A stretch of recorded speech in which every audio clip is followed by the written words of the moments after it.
The Mir holds his court every now and again, and it is an open court. Anyone can come and listen and attend. He is the supreme commander, he is the supreme judge, he is the king, and he is the father of his people. Children also come and sit in the court when they are doing nothing else and attend what goes on. The country is run by the Quranic members of the jury sitting on both sides as the man pleading his case. These cases refer to land and property. There is hardly any crime in this part of the world. There are no lawyers either.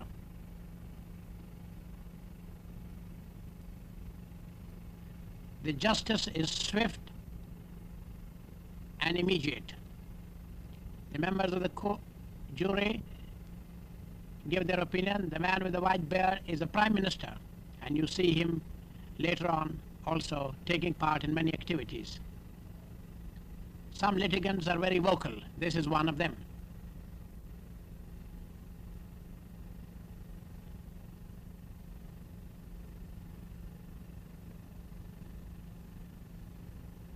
A very happy state, and the Mir knows what goes on in his domain.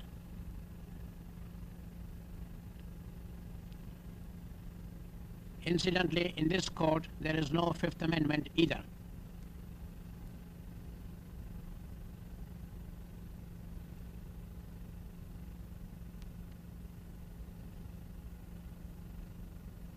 The elders form the members of the jury.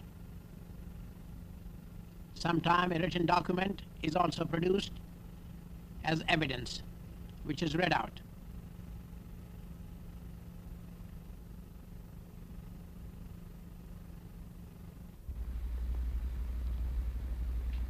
There's a tremendous enthusiasm for schools in this area. More and new schools are opened every day. There are no buildings for it in many cases, and the school is held in an open space.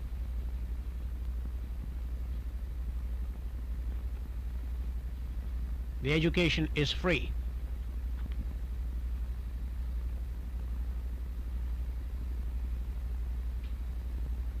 There's one teacher for all, so he just divides them into different grades and different groups.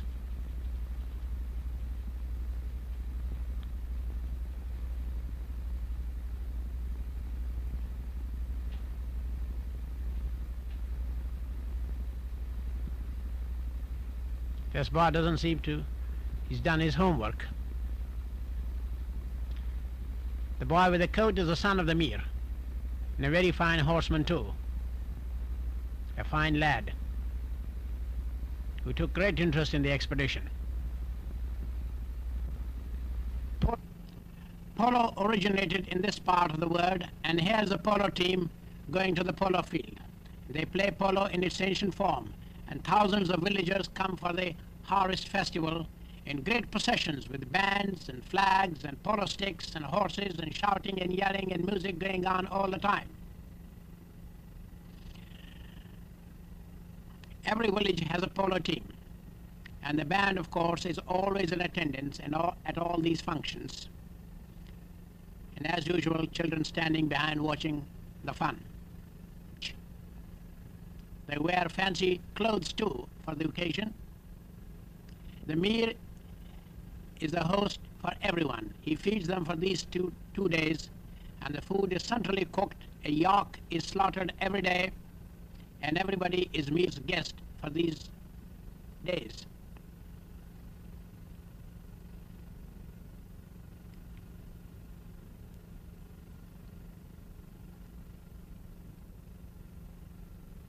No one goes hungry.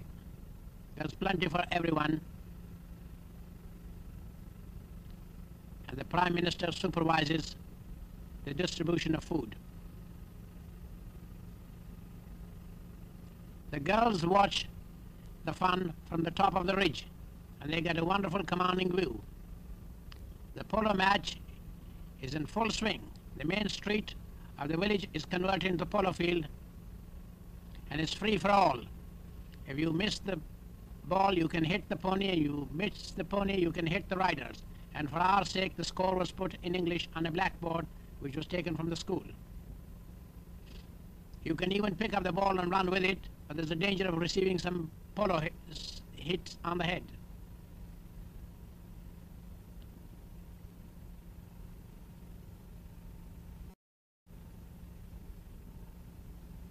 Archery from a galloping horse is another popular sport in this part of the world. There's a white marker to be shot at. There's Amir coming himself. He's almost got it.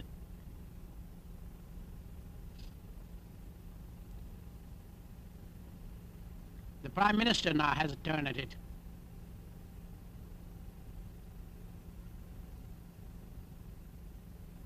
They say it's good for the drums to be warmed up. Produces apparently better music. Tent pegging is another event. Here's the Mir coming now with a lance in his hand and a small peg which is buried in ground, and it is to be picked up from a galloping horse. And he's got his peg. This man got his one too.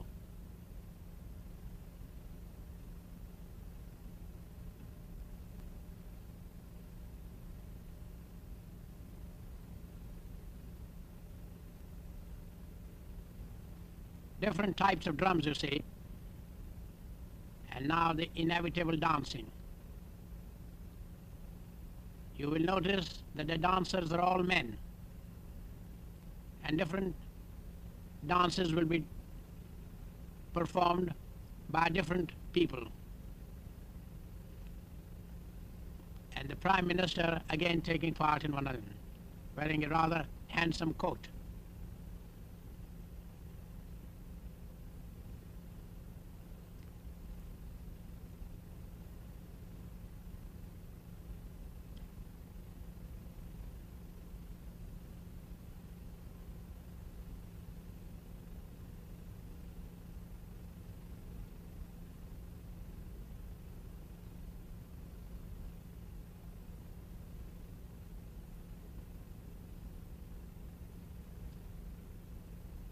Some are slow and some are fast and some are solo and some are many join. Sword dance is the next event. It's very popular, and these are real swords and pretty sharp.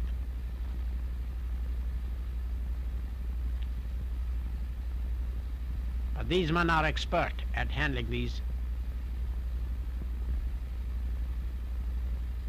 And it's not one sword but two swords with which they dance. One in each hand.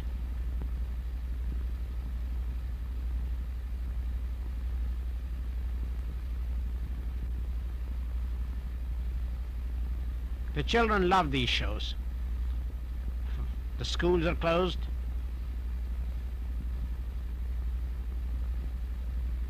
Because these children expect to do these things themselves when they grow up.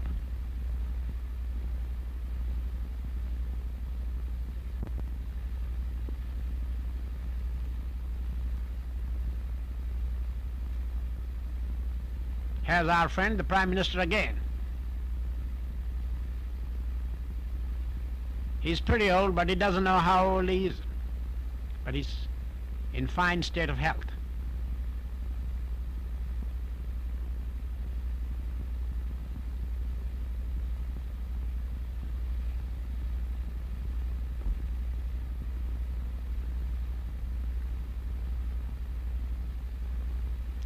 There are no birth certificates maintained, so it's difficult to know the age of a man. He can only guess.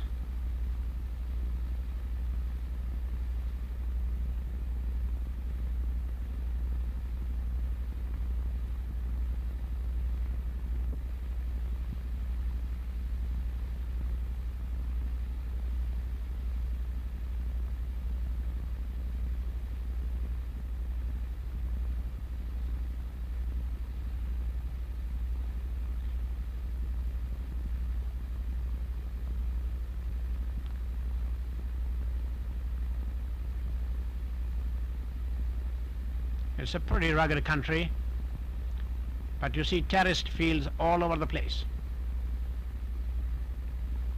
And the Hunza River cutting through on the way to join the Gilgit River near Gilgit. This is the most common type of bridge, made of rope, and the rope is made from branches of trees intertwined.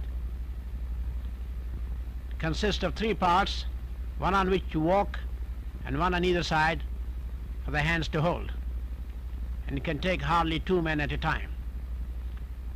We asked them how often they renew the bridge, and the answer was when it breaks.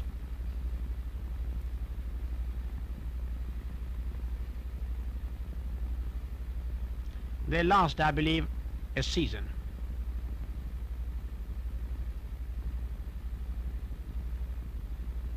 It's not very easy to walk across this type of bridge.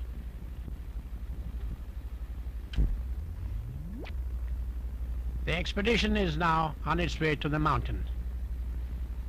And this is the first stage of it, having crossed the bridge on the way to Joglode, which was the first village. We had about 60 coolies, but we are going higher and higher now,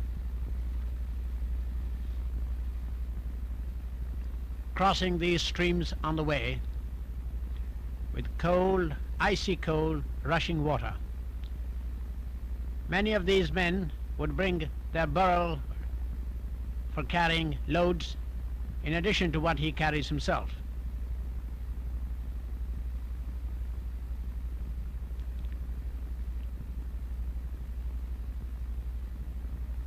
We were going higher and higher now.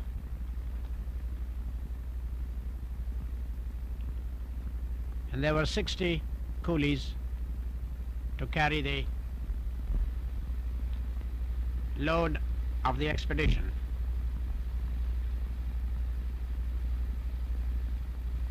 Wildflowers were in full blossom at this time of the year.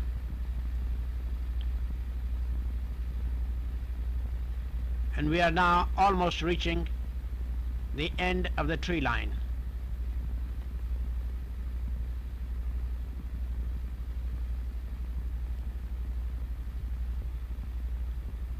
Having climbed about 10,000 feet.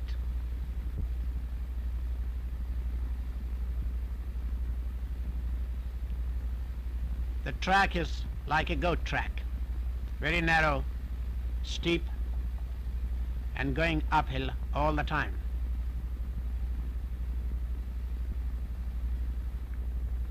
We have passed Joglot village, which is the last big village, and now entering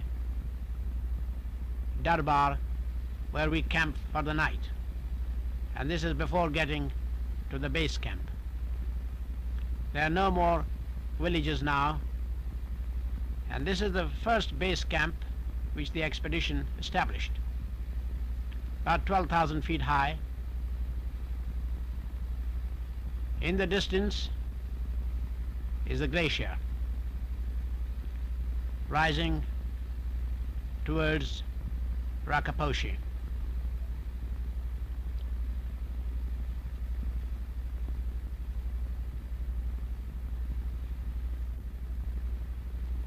We were fortunate to find a plateau like this with a stream running through, where the tents were pitched and the baggage was sorted out.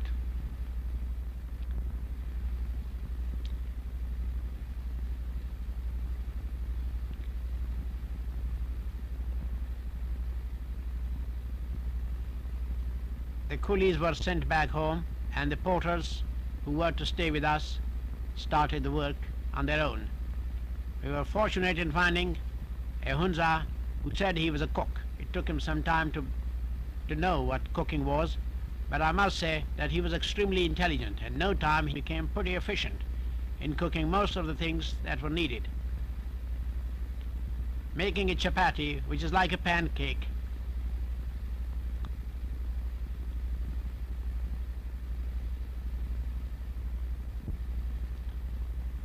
there were 6 porters. 2 of them had been with the German expedition before and knew something about high altitude. The rest came for the first time, but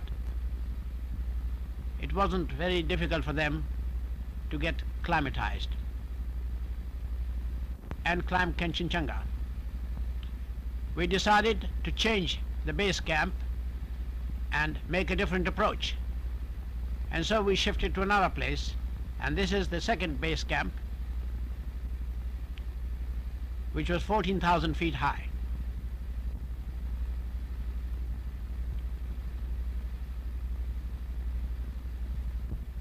We had a stream running through the camp where water started flowing at about 3 o'clock in the afternoon. When you are on a mountain, there's hardly any privacy between the members.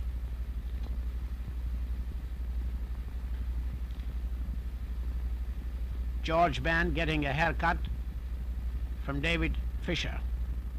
Incidentally, he's one of the finest climbers in the world, having climbed Everest, Kanchenjunga, and many other peaks.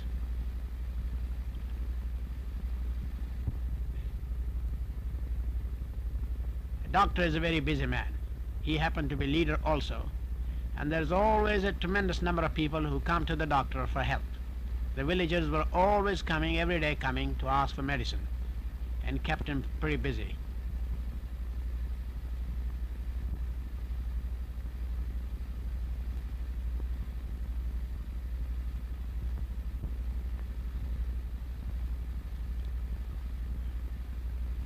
Having established base camp,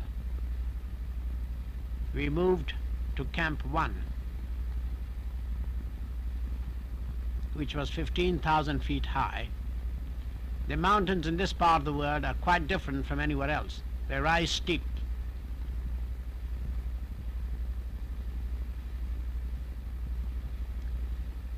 See our porters still carrying a lot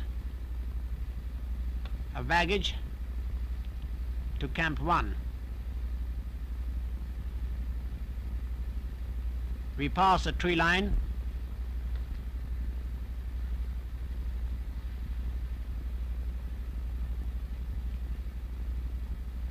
we kept a few coolies to help us to Camp 1, which wasn't very far.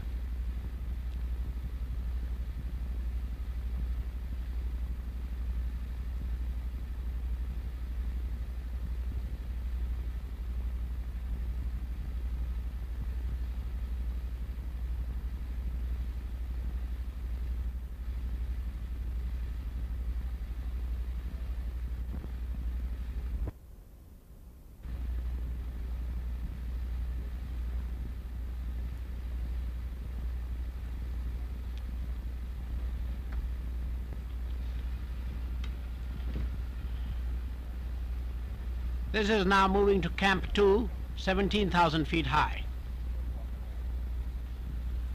A rope had to be fixed to make it easier, especially for the porters.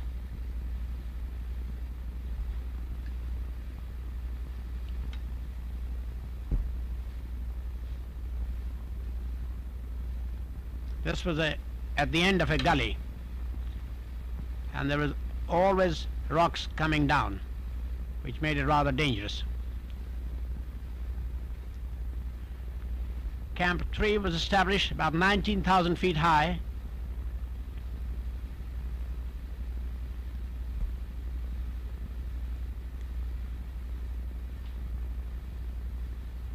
The snow was deep,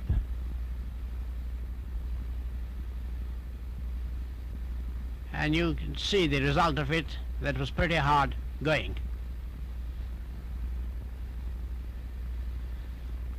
There are two members in the distance nearing the top who've gone ahead.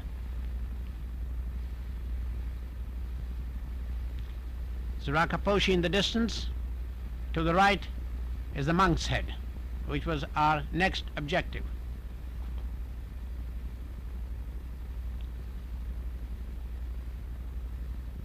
There wasn't much room for camps on them at this place, but we were able to flatten out a piece of ground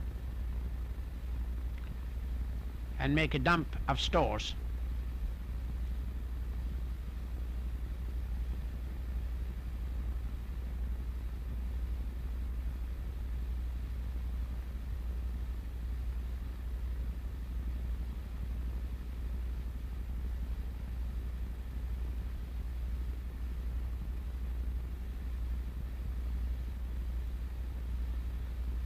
From Camp 2, we were able to get some wonderful view.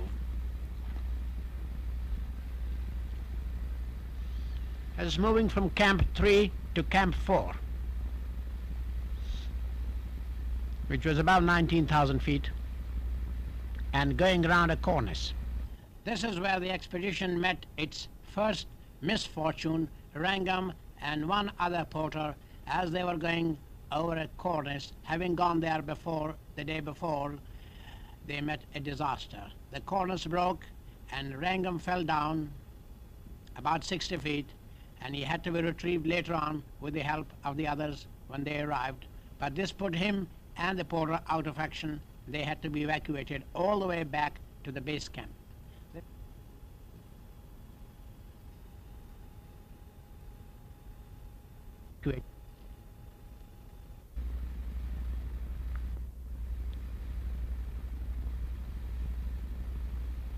In the distance is Monk's Head.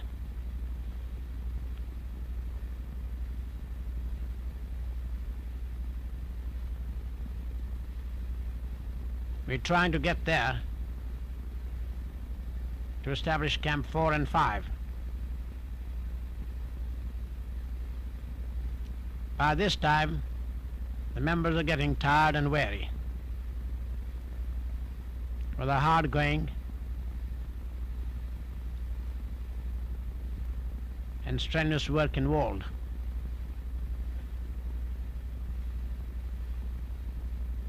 With Wrangham and 2 porters having gone, we had another unfortunate episode now that the bad weather started.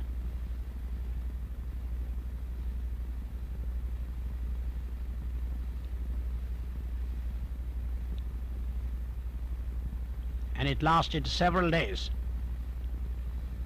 which forced us to abandon the peak and come back.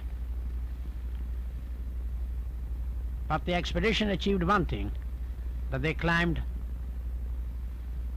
highest than any other expedition before and found a route which is possible to get to Rakaposhi, and there is a mountain still unclimbed. There is one thing which is outstanding about Rakaposhi, that it is a gentleman mountain. It has never taken life of the climber that have attempted to climb it.